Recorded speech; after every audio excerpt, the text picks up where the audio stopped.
Okay, welcome everybody to another session of emerging topics in biomolecular magnetic resonance, series in biomolecular NMR lectures organized by Lauren Andreas, Stefan Glöger, Christian Griesinger, Mei Hong, Art Palmer, Marcus Spexter, and myself.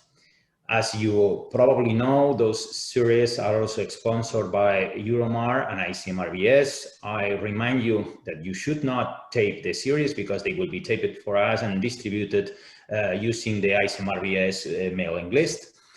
And in case that you had any question, you can write a comment in the Q&A section of the Zoom software, and or you can raise your hand, and then afterward you will be able to talk and interact. That said, it is my great pleasure to introduce Robert Konrat. Robert Konrat. He studied he did his PhD in Graz, and then he moved to first to the group of Geoffrey Bellinghausen as a postdoctoral fellow, and then with Louis Kay, where I believe he probably was either the first or one of the first postdoctoral fellows with Louis. But Robert has since then had a very brilliant career in NMR spectroscopy, where he has covered pretty much all aspects from methodology to drug discovery. I would say that in all projects, Robert includes a pinch of NMR, and very often more than a pinch of NMR. And on a more personal basis, apart from that, we've known for a long time. I can assure you that he, apart from being rigorous, he really enjoys what he does, which I think is the right attitude in science and life. So, Robert, with no more dilation, please, it's all yours again.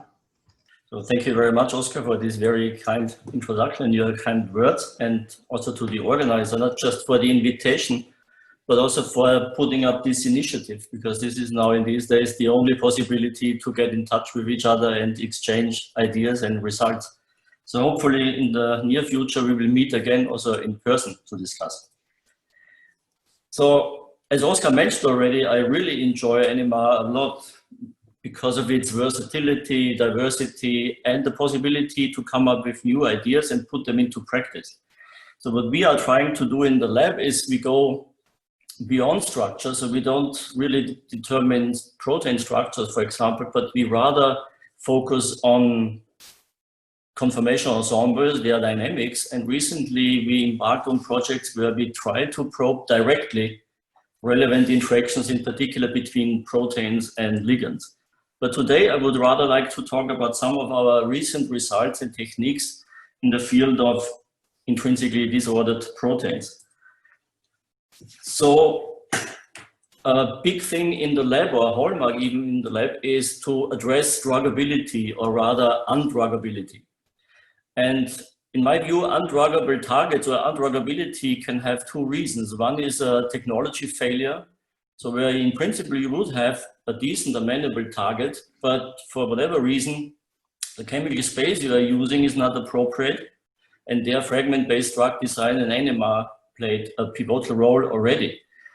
But there are cases where you do have a structural information about the protein target, but you cannot get crystals because of the low affinity in an early stage of a drug developmental program. And here we are combining chemical labeling techniques, especially precursor labeling of amino acids, and very simple but very informative NMR spectroscopy to really nail down the interactions.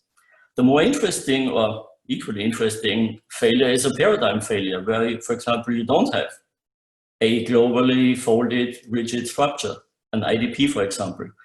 Another area of research in the lab is that we try to come up with rational approaches to address polypharmacology.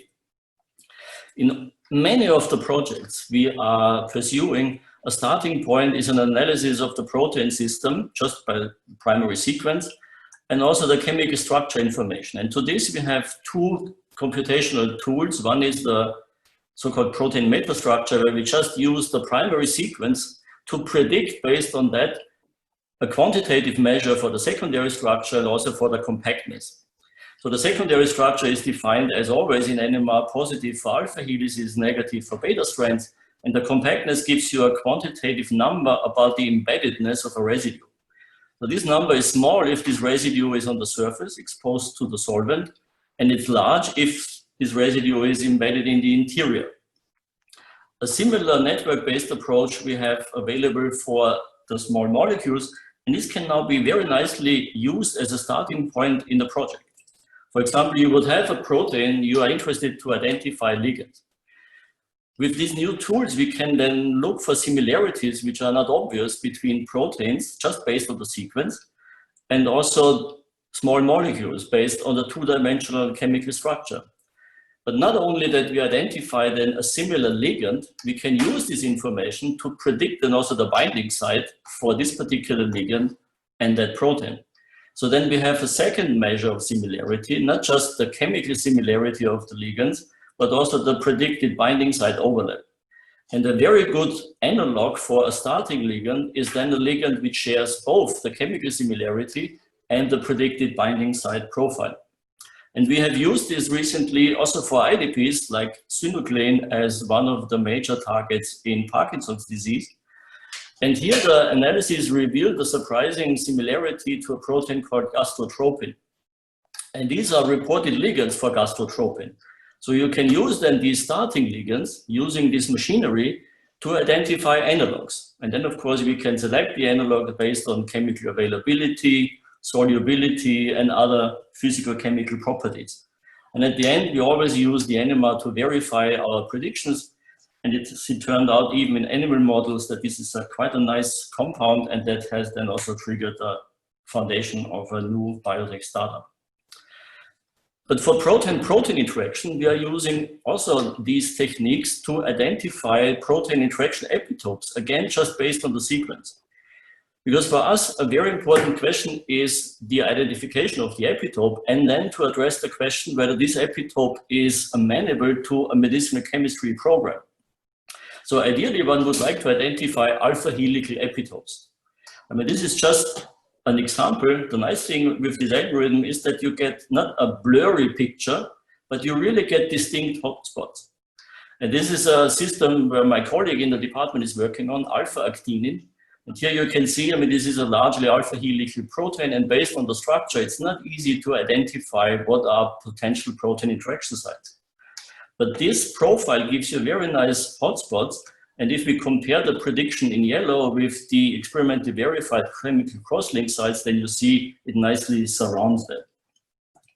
So alpha helical mimics has been in the field since many, many years. And this is just one example. Gregory Verdine developed this stapled peptide approach, and together with Jay Bredner, they came up with a stapled peptide to inhibit the Notch transcription factor. So their starting point was the crystal structure and the knowledge that this helical epitope in dark red is the binding epitope to the binding partner. But what if we could identify and provide this information just based on the sequence? So here we have two measures. We take the sequence, then we predict the secondary structure, and we predict the interaction sites. And then we are looking for a match between a predicted epitope and at the same time an alpha helical segment. And here you see nicely that the predicted sequence is basically the sequence they used in their approach. But how do we analyze IDPs? I mean, IDPs, as you see in this figure on the left, which is already outdated, has gained tremendous interest in several different research areas. But I think what is still largely forgotten or not really appreciated is the fact that proteins in general have a very high degree of symmetry. So this protein here, this beta barrel protein, is basically the 8-fold repetition of a very simple fundamental unit. And even this one is nothing else but the duplication of a simple hairpin. So you would not see this similarity or this symmetry based on the primary sequence. So the sequence similarity is not that great, but the structural similarity is stunning. And this is not an exceptional example. This is a general finding. And of course, that holds also for other proteins. In using this metastructure feature, we analyzed the pairwise similarity of proteins. So here on the left, you see a clustering of these pairwise similarities between sequences in the PDB database. And you very nicely see this block type of structure, which is nothing else but a consequence of the fact that the proteins consist of these basic superstructural motifs. But when we do the same analysis with sequences of IDPs, we also see the clustering. And it's also not so surprising because they consist of the same 20 amino acids. So we should find this. But it also tells us that IDPs are far from random coil type of peptide, but they do have inherent features, and the challenge is to make them visible. And because they are so fascinating, we are now working on several IDPs in the lab. So primarily we are interested in IDPs in neurobiology and in cancer. And this is just a subset. So the N-terminal domains of several of these transporters, dopamine, serotonin, appears to be intrinsically disordered. And many proteins in cancer, particularly MYC or YAP or CD44, they are intrinsically disordered as well. And the interesting thing with CD44, it's a cellular receptor, and the only structured domain is the hyaluronic acid binding domain. But the stem region, and the stem region, as it turns out, is the relevant region for the pathology. This is an intrinsically disordered protein. So here you just see the extracellular stem region. It's a beautiful spectrum, very nice features, very nice NMR properties. So how do we analyze, or how do people in general analyze IDPs? One of the most prominent techniques is paramagnetic relaxation enhancement. And as you know, simply speaking, you just take a paramagnetic state and a diamagnetic state, and by taking the ratio, you see regions which are in spatial proximity to the spin label site. And this is a very well-established technique.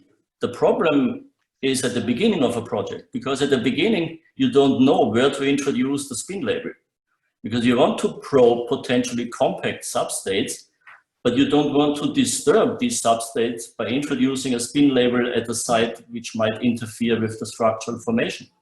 And here we are using the primary sequence-derived compactness. So we select spin label sites based on a very simple rationale. The compactness number should be small for these residues. And on average, we produce several cysteine mutants for a given protein we are interested in. So by and large, maybe every 15 or every 20th residue, we introduce a spin label to really have a very good coverage. And since we have so many mutants for a given IDP, we can then do a combined covariance analysis. And this is a covariance analysis for 4 different IDPs we have been working on the lab. And what you see is that the covariance map is totally different for the individual IDPs.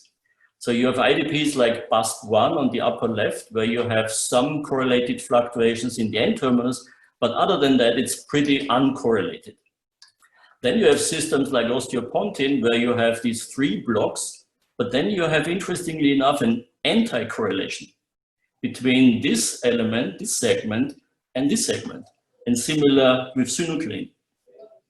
And interestingly, when you compare, or when we compare the correlation map for synuclein, there was a very nice agreement with an MD simulation, or maybe we should put it the other way around. The MD simulation nicely agreed with the experimental data.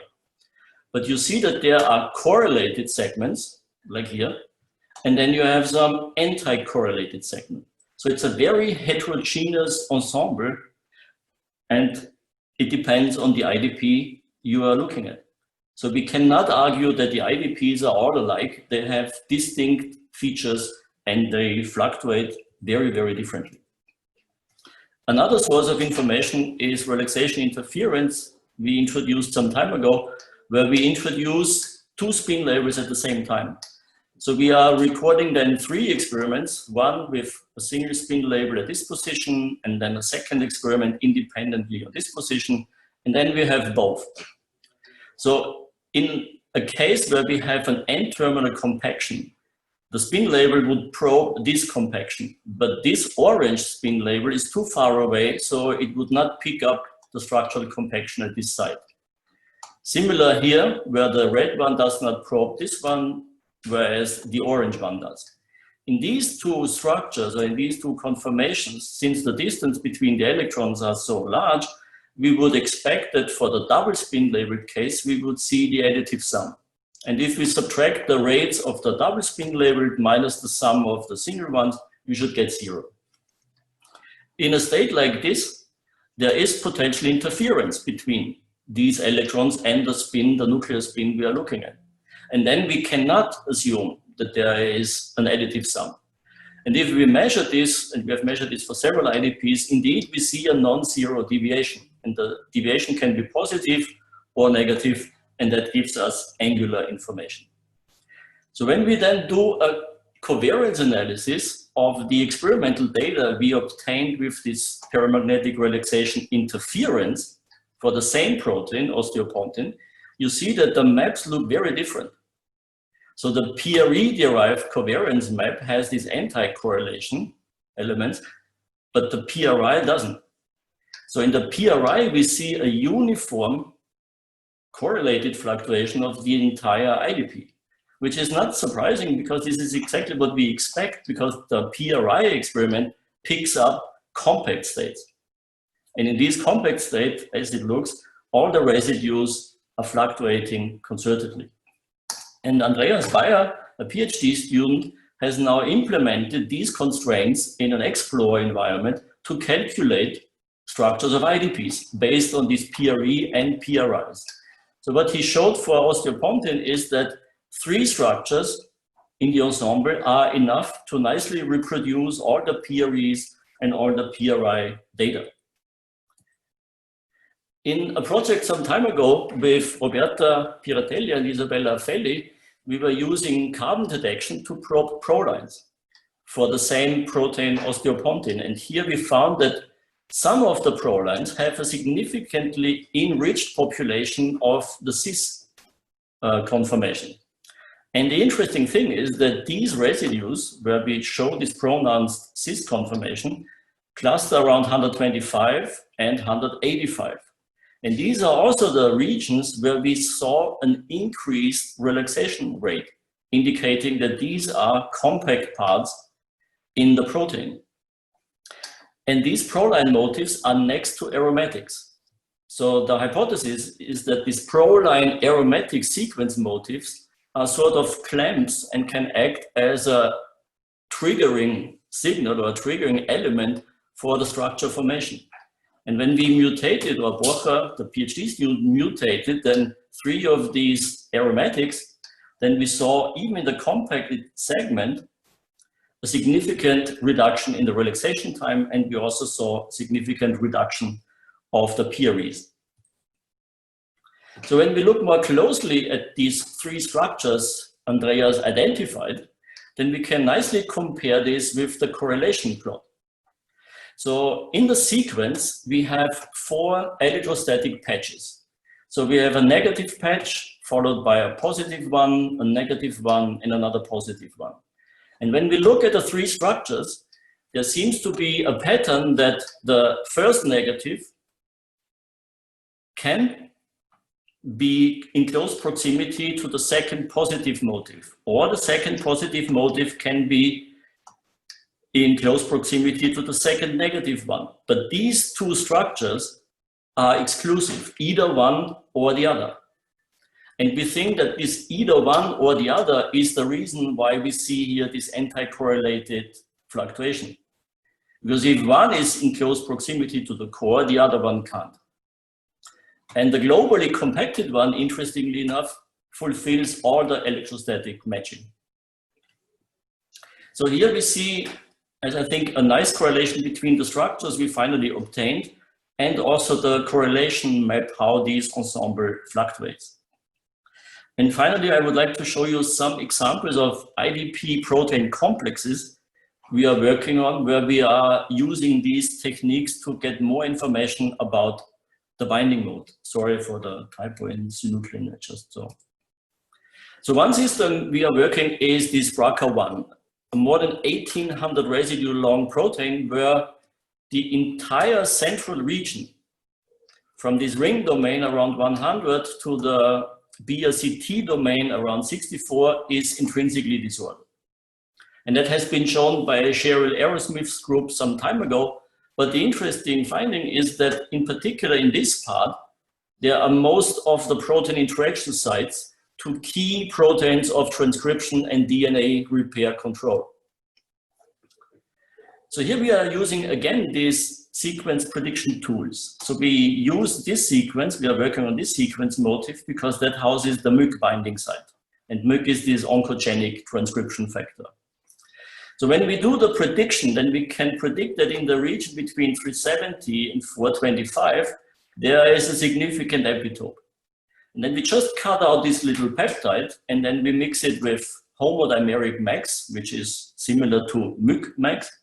And then we just superimpose the HSQC spectra of free peptide and peptide with MAX. And then you see that some of these peaks in this area disappear or shift, which nicely corroborates the prediction.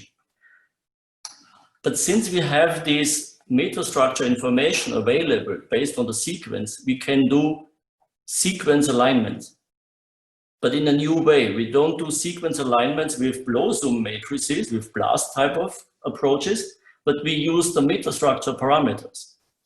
So when we do that, then we find for MYC MAX a homology to this green protein. So in light blue is the MAX, the half of this dimer, and in green is the homolog. And the interesting thing is that in this part, which is orange and red, we see also a structural overlap when we superimpose the structures, which we know for MAX and this green protein. And in cyan is the binding partner of the green one. So based on this similarity, one would expect that this is then also the binding site, and that was also predicted, of the binding partner to MAX, BRCA1. And then we mutated a lysine in that region, and then we studied the binding to BRCA1. So in blue, you see the intermolecular PRE profile of wild type MAX binding to BRCA1. And then you see that there is an intermolecular PRE for that region, which is this binding site region. When we mutated lysine 37 of MAX to glutamate, then the binding was gone. And that was also independently shown by EMSA shifts and size exclusion.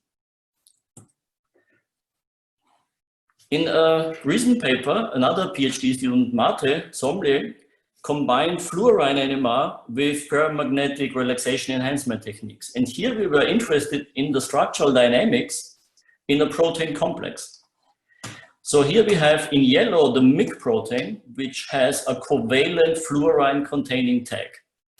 And on the MAX side, which is the green protein, we introduce at different positions independently a paramagnetic spin label.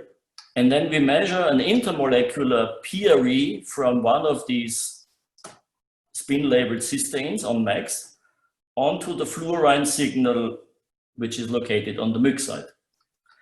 And then we probe three different states. The MYC MAX heterodimer, where the N-terminal part of MYC in yellow containing this fluorine tag is mobile. In a second state, we add the cognate DNA, and then this N-terminal helix in MYC is stabilized and frozen. And then in a third state, we add BRCA1, where we know that the lysine at position 37 is relevant for the binding. So when we now compare the intermolecular PREs in the BRCA1 bound state and in the DNA bound state to the MYC MAX heterodimer, and we take the position 5 as a reference, then we see that the PRE to 55 becomes significantly smaller, which means in the bound state to the DNA, this helix is stable, and then the spin label cannot move up and swing up to the position 55. So we see clearly a rigidification, which is not surprising. This is exactly what one would expect. When we add BRCA1, which binds here, and this is then 37, then we see that the mobility of that loop is then reduced because of the BRCA1 binding. So this is a simple way to probe the binding, but now it is for us a very nice assay because we can just screen for molecules which block either the DNA binding or the BRCA1 binding, and we just look in a one-dimensional fluorine signal for the binding event. And finally, just two examples about binding modes.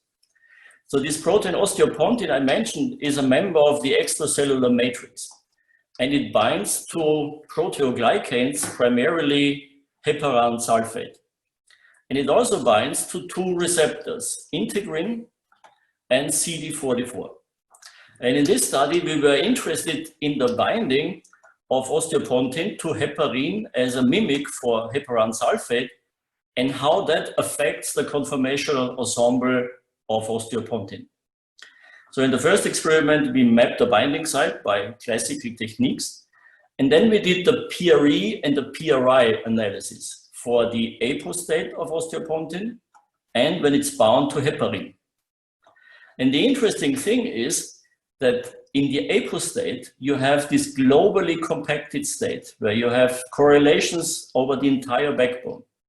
But in the bound state, in the gray cross indicates the heparin binding site, you only have then this correlated fluctuation near to the binding site, but the rest is all green. So that means that this compact state, which existed prior to the binding, is then released and no longer exists in the bound state. So if at all, we are talking about an unfolding type of binding event. And this also makes sense in terms of the biology, because when it's bound to this heparan sulfate, then the osteopontin bridges the receptors from the integrin to the CD44.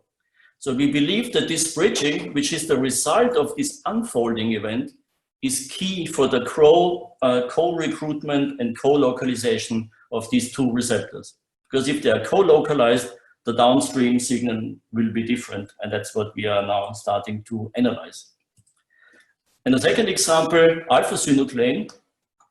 Alpha-synuclein was reported to bind to calmodulin with its amino terminal domain, and upon binding to calmodulin, it seems as there is an increased propensity for synuclein to aggregate. And when we look at the PRE-derived covariance map, then we see in the apostate this heterogeneity correlated versus anti-correlated fluctuations. But in the bound state, we see a more homogeneous picture. So it seems as in the bound state to calmodulin, the rest, which covers the neck region and then the C-terminal domain, is fluctuating in a more concerted manner. And therefore, one could think that this facilitates intermolecular recognition and thereby the aggregation to larger fibrils. So I think these few examples illustrate the diversity of these IDPs, how they populate the conformational space and how they undergo conformational transitions and use and exploit that for their molecular recognition function. So finally, just to wrap up, I think the combination of NMR techniques and then also in silico and chemistry-based labeling techniques offers very nice opportunities for IDPs in general, but also for IDPs ligand interaction and also ligand interaction themselves. What we are still have great fun in doing is, of course, developing new pulse sequences, because there is still a huge demand for new informative experiments to analyze IDPs and their conformational dynamics. But there's also a need for theoretical concepts, and we are now in the process of submitting a new technology, a new theoretical analysis tool, where we can predict, based on the primary sequence, the phase behavior of a protein. And as it turned out, globular protein have basically, without any exception, a discontinuous first order phase transition behavior. But when you do the same thing for IDPs, and this is the proteome of E. coli, then these proteins fall into three groups. And a gene ontology study we did, a preliminary one, I have to admit, revealed very interesting dependencies. So these hydrophobic collapse type of proteins seem to be involved in DNA processes, whereas the discontinuous ones seem to be more relevant for RNA-based processes. And these more continuous multi-order transitions are prevalent in multicellular organisms, cell-cell adhesion, cell cycle control. And this is now what we are investigating further. But I think this tells us that IDPs are for sure not at all random. They have very interesting features. They are very diverse and heterogeneous. And NMR spectroscopy is beyond any doubt a very beautiful technique to study that. And finally, I have the privilege to acknowledge people in the group. The funding agencies and many projects are done in cooperation with both biotech and also big pharma partner. So once again, many thanks for the invitation, your great initiative and your attention, and I would be happy to take questions you might have. Thank you very much, Robert, for this very interesting and conceptual talk. There are a few questions. Try to answer some of them probably now, and then perhaps some others for the sake of time in the end, in the after session, if there is no time. So I believe that first was Thomas Smith asked, were you able to ensure that each observed PRE arrive actually from intramolecular context rather than intermolecular context? Very good question. We always do control experiments where you have then an N14 protein with the spin label and the N15 without the spin label to make sure that we don't have intermolecular PREs.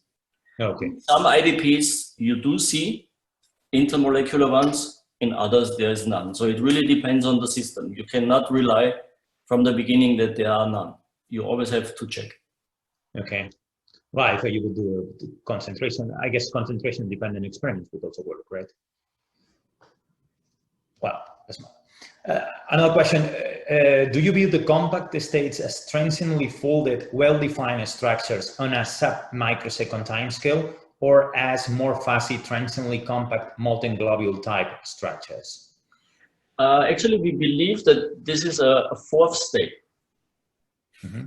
So when we analyze the osteopontin with these PRI-derived data, where we know that this is the compact state, the globally compacted state. When we did a urea denaturation, and then we determined the M value. And the M value was not as negative as one would expect based on the size of the protein.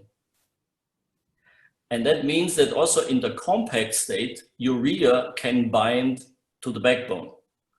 So what we see here is a global compaction, but without distinct secondary structure formation. And this state that you have global compaction without secondary structure and hydrogen bond has been theoretically predicted by people like Maritan with very simple protein models. So it's not surprising, but it's not a molten globule, I would say. Okay. So then, Jeffrey Badenhausen said, great talk. And as a disclaimer, he said that he rarely makes such compliments. So this is just, it was just an approach. And now there is an anonymous attendee who asks, how does the PPI prediction work? How does?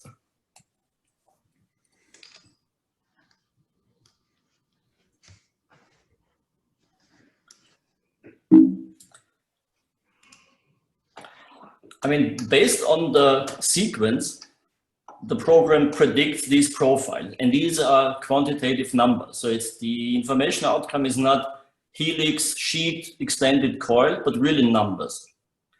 And the same for the compactness. So what you can do then, you take then the sequence derived secondary structure from information and the compactness information, and then you group it into a pseudo alphabet. So this decoding, this pseudo alphabet is just a letter like A, is just a combination of secondary structure and compactness for that residue. So that means you convert the metastructure information of the protein into this pseudo alphabet. And then you can do string search. So you chop the whole sequence into segments of different length. And then, for example, you search the database, the protein structural database, the PDB database, for segments which have the same pseudo string. So if they have the same pseudo string, means that this segment has then a similar structural feature as the one in the database. So if we then consider only segments which are part of an interaction site, then we just sum up how often do we find a given element as a metastructure homolog to a sequence which is part of a protein interaction site. And then you just get statistics. You just sum up. And this is then a profile like this. There are more questions. I would ask another one which is technical and fast, and probably leave the others for the open session for the sake of time. So the last question is from Dahiana Avila, which asks you, which paramagnetic nuclei do you use for the probing, and if cobalt-2 would be interesting? I mean, here we are using just MTSL spin label. We covalently attach it to the cysteine. I mean, cobalt or other lanthanides would be extremely interesting. Not other lanthanides, but lanthanides would be extremely interesting because you also get then additional information. Mm-hmm. But we have not yet used other spin labels than MTSL. Okay. Yeah, as I said, there are 4 more questions at least, but let's leave it for the chat afterwards, and then probably move, and then I leave the microphone to May. It's a pleasure to welcome Daniel Huster as our second speaker today. So Daniel conducted his undergraduate as well as PhD work at Leipzig University. He worked in Klaus Arnold's lab, but also collaborated with Klaus Galvisch at that time at NIH. And he got his PhD in 1999. And after that, I had the fortune to recruit Daniel to my lab as my first postdoc at Iowa State University, where he did some really nice work on studying a bacterial toxin, colocin, developing solid-state NMR techniques to look at protons using spin diffusion, as well as looking at this protein's dynamics. So in 2001, he returned to Leipzig University and started his own junior research lab. And except for a short sojourn at the neighboring Halle University, otherwise he rose through the ranks and became full professor at the Institute of Medical Physics and Biophysics in 2008. Basically, I think he took over Klaus Arnold's position. So since then, he has developed a really comprehensive program studying not only biological membranes, membrane interactions with small molecules, ligands, neurotransmitters and drugs with proteins, but also he has branched out into studying amyloid proteins, biological tissues, using both solid-state NMR and many other biophysical techniques. So today he's going to tell us about his core program, I guess, studying GPCR, G-protein coupled receptors, using solid-state NMR. Daniel? Yeah, thank you very much, May. It's of course a great pleasure to be invited to this series of NMR talks. So let's see. Okay, can you see my screen? Yes. Okay, perfect. Very well. Yeah, good morning to the US, good afternoon to Germany, and good evening to Asia. It's a great pleasure to be here. Thank you very much to all the organizers for inviting me. And as May already announced, I'm going to talk about GPCR work today. So we've heard very nice talks about GPCRs in this series of talks by Ishio Shimada and Anne Kral and others. So I don't have to introduce GPCRs so much. So as you know, they are membrane proteins consisting of 7 transmembrane helices, which play a very central role in cell communication and signaling.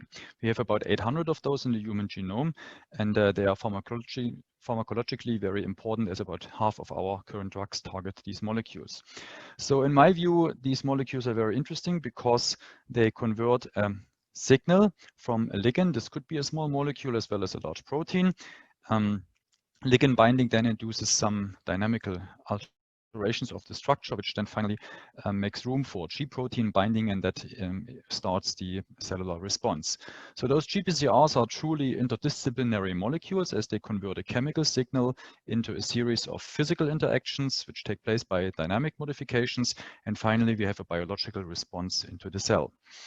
There is an increasing body of evidence that suggests that GPCRs are highly dynamic molecules that go through several conformational stages during activation. In our group, we study so-called peptide ligand GPCRs. So their ligands are small peptides. So one is here, for instance, the neuropeptide Y, a 36 amino acid peptide. The structure of this molecule in my cells has been determined by Oliver Zerbe's lab in Zurich. So it consists of a C-terminal alpha helix and a flexible N-terminus. So the receptors are all like 380 amino acids. There are several types of them. We also study another molecule, the ghrelin receptor, which is also very important for controlling food intake, as the Y receptors are. This is a little bit smaller. The ligand is ghrelin, which is rather unstructured at the membrane surface. So far, there is no crystal structure available for the Y1. There's only a crystal structure available for the Y1 receptor in the presence of a small molecular weight antagonist, but there is nothing known about the structures of the agonists they are binding to the molecules. So we started the work with studying the conformation of the ligands bound to all these three receptors. So in case of the NPY, you see these helices that remain, but unwind their C-terminus to reach into the binding pocket as it's depicted here in the Y1 and here in the Y2 receptor. And also ghrelin has this feature of some alpha helix. And then again, here it's the N-terminus that reaches deep into the binding pocket. So there's some common motifs that we can identify in these structures. Okay, today we are going to talk about the Y2 receptor. And as I already alluded to, GPCRs are not simple on-off switches, but rather they exist on a very complex energy landscape. And this idea was first introduced by Brian Kobilka. So basically, I mean, we have no idea how these energy landscapes look like at the moment. So those are just sketches. So it's assumed that the receptors are quite flexible in the ground state as it's depicted here. So you have these energy wells, which are pretty rough because the receptor contains some dynamics. Even binding of the agonist is not converting the receptor in a fully stable state. So it decreases the activation energy a little bit from the inactive into the intermediate states, but then several intermediate states are populated, and only G protein binding finally converts the receptor into this one active state, which supposedly doesn't show that dynamics anymore. So this crude picture has in the last couple of years been very much detailed by crystal structures and also nowadays by cryo-EM structures, which are available at very good resolution. So this is an example for the neurotensin receptor type 1, also from Kobilka's group. So we can now identify very specific structural changes of the molecules as they go through the circle of activation. So one is this characteristic outward movement of transmembrane helix 6, which moves out here as it's seen here. And at the same time, there is a helix 7, transmembrane helix 7's movement inside, sort of like people talk about a seesaw movement. This goes out, this goes in. That basically allows for the G protein to bind. So this helix here has to go out of the way for the G protein to bind, and then this inwards movement leads to a rotation of the G protein, which then allows for the GTP exchange and the signaling. There are a few highly conserved residues in GPCR structures, which are called microswitches, well-conserved residues that significantly swap between two different conformations, the active versus the inactive state. So one of them is shown here, this Y3647.53. So it's a tyrosine in position 364 in the sequence, and this superscript numbers here, this is the Ballesteros-Weinstein nomenclature. 7 means it's transmembrane helix 7, and the 53 is the number of the residue relative to residue number 50, which is the most conserved residue in the helix. So this tyrosine here is then basically 3 residues away from the most conserved residue. So those microswitches are very important, and they have been identified for quite a few GPCRs so far. Okay, the last thing in GPCR research then is the development, or is the structures in presence of the arrestin. So the arrestin is very important because it blocks the G protein mediated signaling and prepares the receptor for internalization. And just this year, two structures came out, cryo-EM structures again, which show the complex of receptor with the bound arrestin, revealing a lot of interesting features. One is, for instance, the membrane interaction. So this is also important for us because we will look at the interaction, or we will look at structural complexes also of the Y receptor with arrestin. So it is supposed that these characteristic dynamic structural changes could be relevant for many, if not all, of the GPCRs, but as of now, there is no structural data for the Y receptors available in those different states. We should also remember when we look at crystal structures that typically the crystals look like this. So we don't have a membrane around, we have them very tightly packed, we have the T4 lysozyme around, and there is not really a very native situation for this situation. Of course, NMR can help here a lot, as NMR can directly address the dynamics of the GPCR in a more physiological environment. So we have solution NMR available, which can work in mice cells or nanodiscs, and we can also do solid state NMR for the receptors which are in real membranes. Of course, to do this, we will need to prepare the receptors with specific NMR labels, which turns out to be a little bit of a problem. But our approach to overcome this problem was cell-free expression of the Y2 receptor. So this is basically summarized in this slide here. We can do cell-free expression of a cysteine-deficient Y2 receptor. So this here we kicked out 6 of the 8 cysteines to only leave the 2 that form the native disulfide bridge. We have short N and C terminal expression tags and a his tag for purification, and then we can express the receptor in aggregate. So a little bit like in an artificial cell that is depicted here. Afterwards, we can reconstitute the receptor in the MPC membrane. So we start with bicells and then we get rid of the DHPC and we basically end up with the MPC. So the cell-free expression is a very nice technique.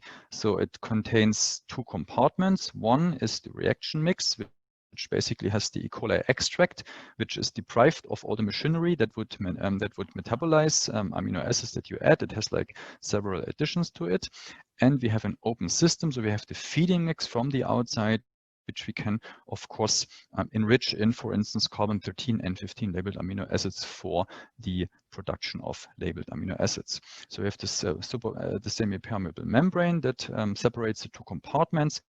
And in our hands, we can achieve expression yields on the order of 1.5 milligram per milliliter sample. So with a few of those samples, we can actually get sizable amounts of GPCRs. Since we have to go through refolding, it is very important that we make sure that our receptors are functional. To this end, we use some polarization assays, saturation binding of a fluorescently labeled ligand. So this is an example for the ghrelin receptor. So we can nicely show that the receptor is activated by the ligand, or the ligand binds the receptor in the low nanomolar range. So it's not going to work with empty bicells. And if we add a ligand, which is not a native ligand to the receptor, then it's shown by the gray symbols here, there is no activation. We can also show the displacement of our ligand from the receptor. So with that, we can be pretty sure that our receptor works. We can also show G protein signaling and so forth. And now the question arises how to prepare the molecule in a state that we can learn something about the dynamics. And so we looked at the sequence and realized that we only have 6 tryptophan residues in our sequence here. And this is only 1.5% of all the amino acids. So we decided to label the tryptophans, which are spread all over the receptor. So we have 2 of them here on the extracellular side. We have 2 in the transmembrane region, and we have 2 in the intracellular side. There's also this one here, localized close to an interesting part of the molecule. This is the arrestin interaction site. So there is one of the arrestin structures is opsin and arrestin, rhodopsin and arrestin, where we have our labels somewhere here in helix 7, and then here we have the finger loop of arrestin. So we should be able to see something when we add arrestin to our receptor molecules. Okay, so we went ahead and uniformly labeled all the carbon-13, all the tryptophans with carbon-13, and we do a very simple dark correlation spectrum. So I show the C alpha, C beta region here, and it seems like we got lucky because we get a few well-resolved peaks. Now, of course, the question is how to assign those spectra, because we are not having the possibility to do sequential assignments as there is only isolated carbon-13 labeled tryptophans in our molecule. Well, the first idea, of course, you have is to do assignment by mutagenesis. And that partially works. It's not so great because if you mutate one tryptophan, then quite a few other signals may change. And in the worst case, the situation is not such that you can come to a conclusive assignment. So we made one mutant here, which is the tryptophan 281 mutant into a threonine. And you see we have the signal of this residue up here, and in the mutant it is gone, so we can with some confidence assign this red signal here to tryptophan 281. However, as I mentioned before, there are some chemical shift changes also for the other signals happening by this mutation. Then we have another one, and this is the concerns this residue here. So we do a tryptophan 327 phenylalanine mutant, and this is very clear here. So this peak is clearly gone, and we can with some confidence assign this tryptophan 371 here. But all the other mutants that we made, of course, we made all of them, didn't give us a very conclusive answer. So we had to think of something else. And to this end, we took advantage of the fact that amino acid type labeling in cell-free synthesis is very easy. So we prepare a receptor with uniformly carbon-13 tryptophan labeling and at the same time added N15 labeled lysine to our reaction mix. So the lysines are scattered all over the receptor, of course. However, there's only one lysine that directly follows in sequence to the tryptophan before, and that is lysine 117, which follows tryptophan 116. So if we now do a N15 carbon-13 correlation experiment, we should be able to detect the chemical shift as we detect carbon chemical shift of the specific residue W116. So we do an NCOCX kind of experiment that correlates the backbone atoms.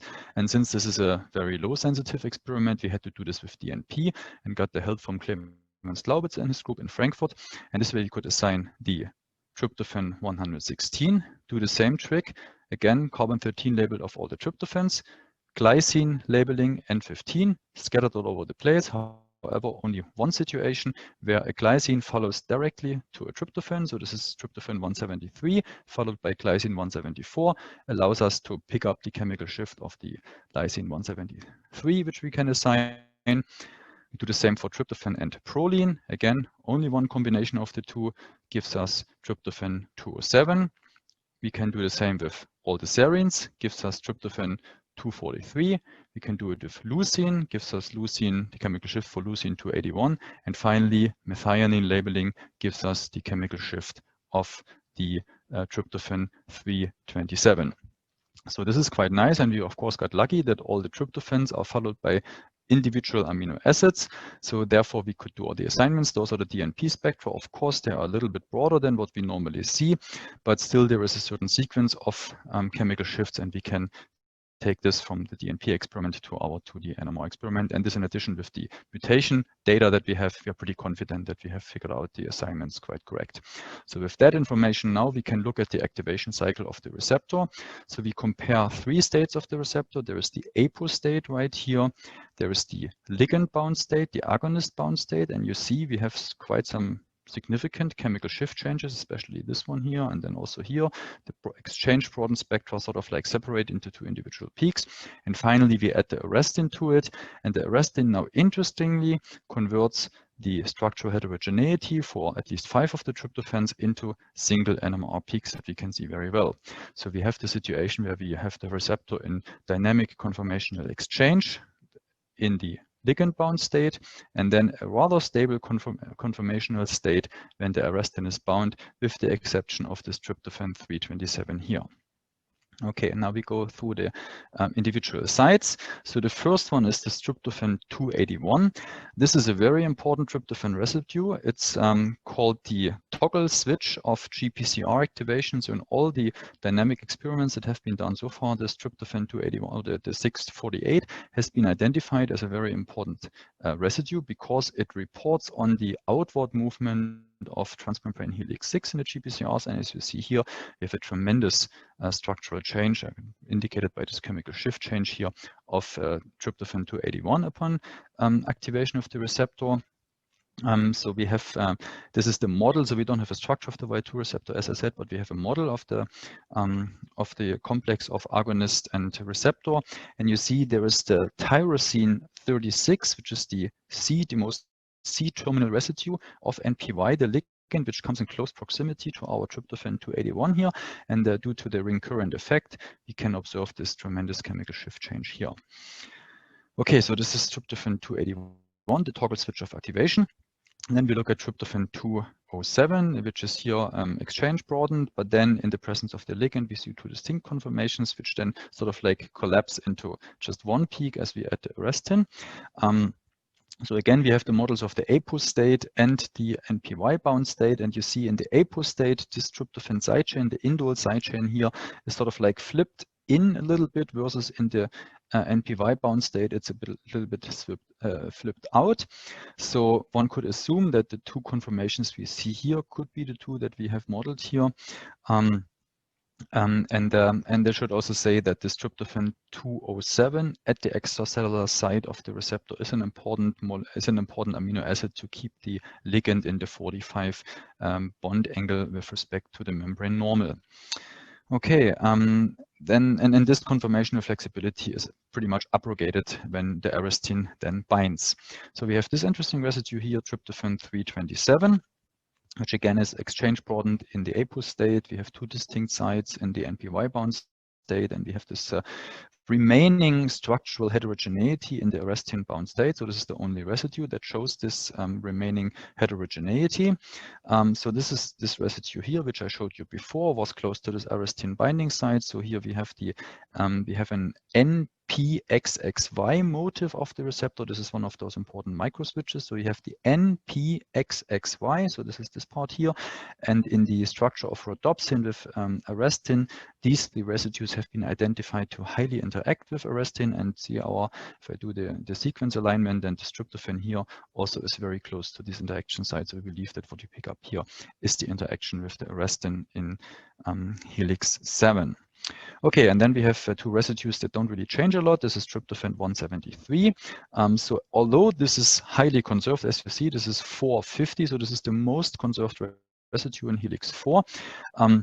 We don't really see any structural or a little bit of an upfield shift here, but not really a lot of structural heterogeneity. This has been identified as a cholesterol binding site. Of course, we did the preparations in the presence and in the absence of cholesterol, but we didn't really see any changes here. So then we have tryptophan 243. So this one remains pretty silent. So there's no conformational changes here. This is also not conserved over all the GPCR, the class A GPCRs. And then finally, we have this tryptophan 116 here. And this tryptophan 116 does not shift at all. I mean, like in this chemical shift is really very solid here. And if you look into our model and also into crystal structures of other molecules, we see that this side chain here, this indole ring, packs very closely to the conserved disulfide bridge on the N-terminal side of the receptor, which gives rise to this cysteine lock structure here, a structural motif that apparently stabilizes the conformation. Okay, finally, so now we have probed the exchange dynamics. Now we also wanted to study the dynamics of the backbone bond angle within a given energy well.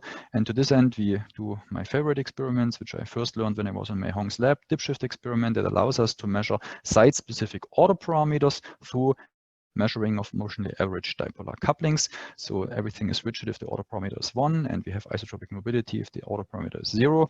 We can now, of course, measure this with site resolution. And you see that the 6 tryptophans do show some differences in their fast dynamics here. So typically, this is dynamics faster than microsecond timescales.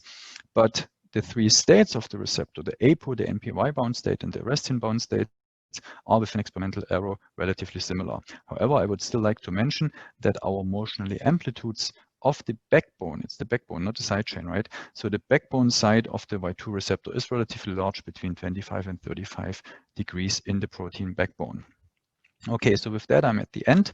So I can wrap up that the activation of the Y2 receptor is also mediated by a series of dynamic conformational changes involving 3 of our 6 residues, tryptophan residues. So very important, the toggle switch, 281, and also 270 207 and 327 show some pronounced response to agonist and arrestin binding.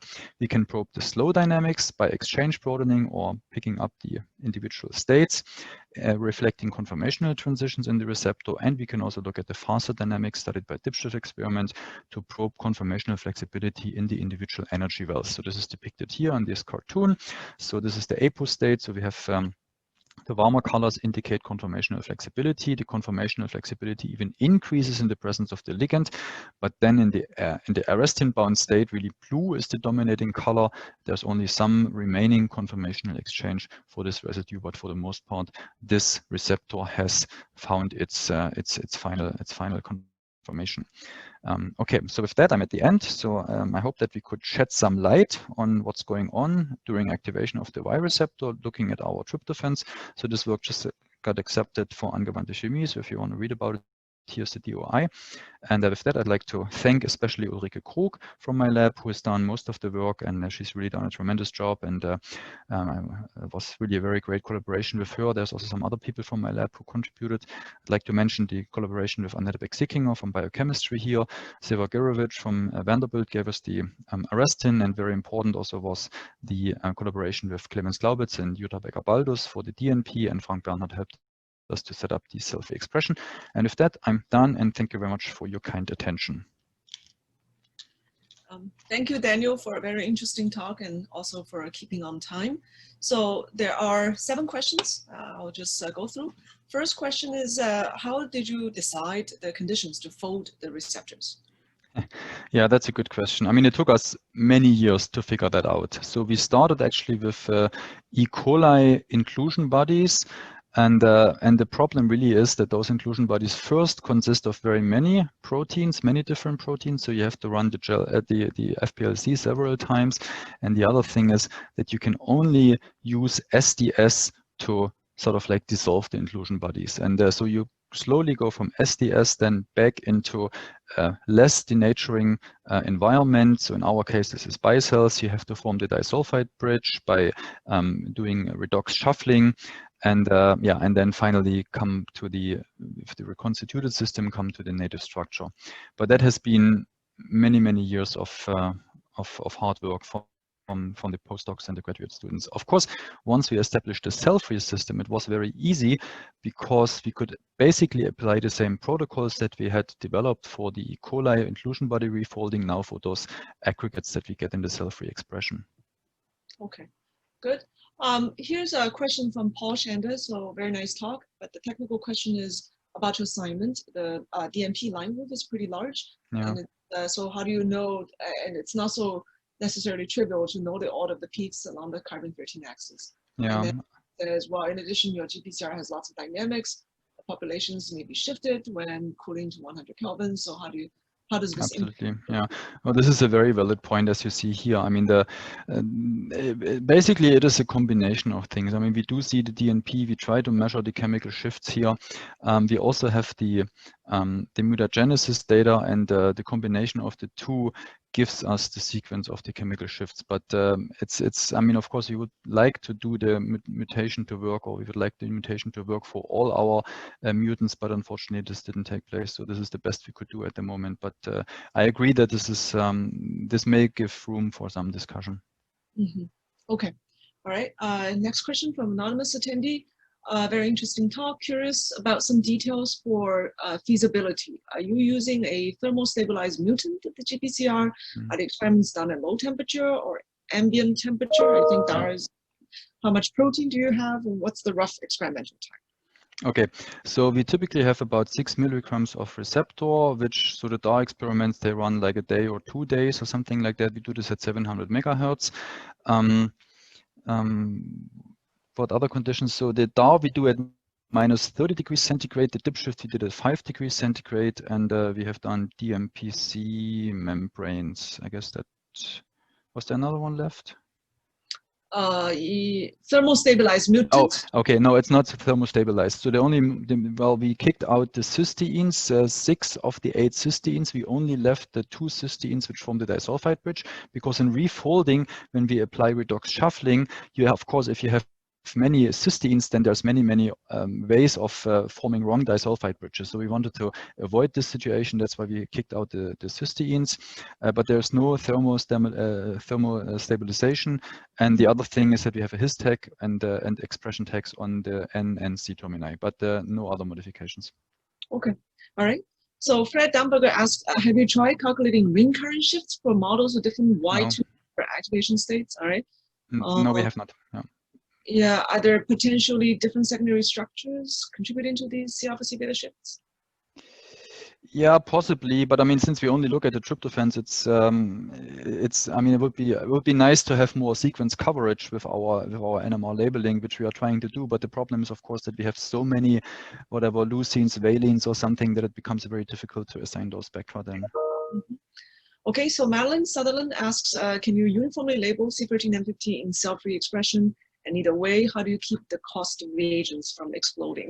Yeah, yeah, well, that we would not do because it would be too expensive. If we wanted to uniformly labeling, which we have done with our receptors, then we go into the E. coli system, which works relatively well because, I mean, as I said, we have to force the receptor into inclusion bodies to get a reasonable yield. I mean, there's also people who express the GPCRs in the inner membrane of E. coli, but then the yields are typically very low. So we go brute force to inclusion bodies, and then we have to do the hard work of refolding and also separating the correctly folded from the wrongly folded receptors.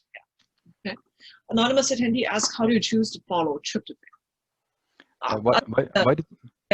Why do you choose tryptophan? It's rare. Yeah, because there's only 6 of them. So that was the only residue which was only there in only 6 copies. Okay, David Elisa asks, says very cool. You might expect W327 to collapse into a single conformation upon arresting binding. That's a question. Would you expect that? And why do you think you see flexibility maintained and increase? Yeah, I mean, here to see that, so he's referring to that one here, yeah. To see that, we really had to dig into the noise. So there was one reviewer. I mean, first we didn't really look so deep, and it looked like so perfect that we only had like 6 signals. But then the reviewer said, well, you know, just be fair and then dig deep into the noise, and then we finally found out those 2 additional confirmations. So I don't know if that is because of incomplete binding. I mean, normally we do pretty much stoichiometric ratios of arrestin and receptors. So we haven't really increased the arrestin is very precious for us. So we haven't really increased the number. So maybe if we add some more arrestin, it could perhaps collapse into a single conformation, so that we have not checked yet. Okay, good. Steve Smith asks, with the tryptophan 6.48 chemical shifts on H6, why assign the shifts to ring currents on a tyrosine rather than backbone conformational changes? So that's a very specific question coming from a GPCR worker. Yeah. This is the tyrosine from the ligand here that comes in close proximity to the receptor, which I believe is partially responsible for this upfield shift of the receptor. I'm not sure, Steve, I got your question right, but maybe we can discuss also later. So, but this tyrosine comes from the ligand. So this is in the absence of the ligand, this is in the presence of the ligands, and then you see the ring current effect when the ligand binds and reaches deep into the binding pocket close to the tryptophan 281. Yeah. So Matt Eddy followed up on the Steve Smith question. He's another GPCR worker. So Matt says phenylalanine 6.44 is also nearby. It has been shown to contribute significant ring currents to tryptophan 6.48. Yeah, sure. I mean, of course. I mean, but you know, this one is. I mean, this tyrosine here comes through the ligand, and the other ones are within the receptor, right? So I mean, in the apo state where we have this chemical shift, we have the ligand not around, and so therefore this one would not give rise to ring current effect. Of course, there is other aromatic rings around which give rise to ring current effects, but the change really comes with the addition of the ligand here. Mm-hmm. Okay. Stefan Grisek asked, great talk. How do you make the arrestin complex? Do you need phosphorylation with C-terminal? No. Okay. Yeah, good point. So this is a special arrestin. It's called arrestin 3-3A, and that we get from Silver Gurevich labs. So this one binds to activated receptor without the need of phosphorylation. So otherwise it would not be possible to do these kind of experiments, because the phosphorylation, you would involve another G protein kinase to phosphorylate the receptor to bind the arrestin. So we were lucky that we could use this mutant of the arrestin that binds to non-phosphorylated receptors. So last question is Remco Sprengers. Great, thanks a lot. When you have multiple resonances for a tryptophan residue, do you know which resonance correspond to which state? And do the intensity of the resonance directly report the population states? Well, I mean, in principle, they would. Of course, we have to consider that we do this at low temperature here, and that also maybe a more mobile site would not be cross-polarized as much as a more rigid site. So under CP conditions, I would be very reluctant really to read too much into intensity ratios. So this is more like a qualitative result that we get from these measurements, I think. But in principle, of course, yeah. But I wouldn't be so sure that our cross-polarization really equally cross-polarizes all the residues, given that they could have some different dynamics. Fantastic. Well, it was a very nice, lively Q&A. And I think we're done with the official part of this today's seminars.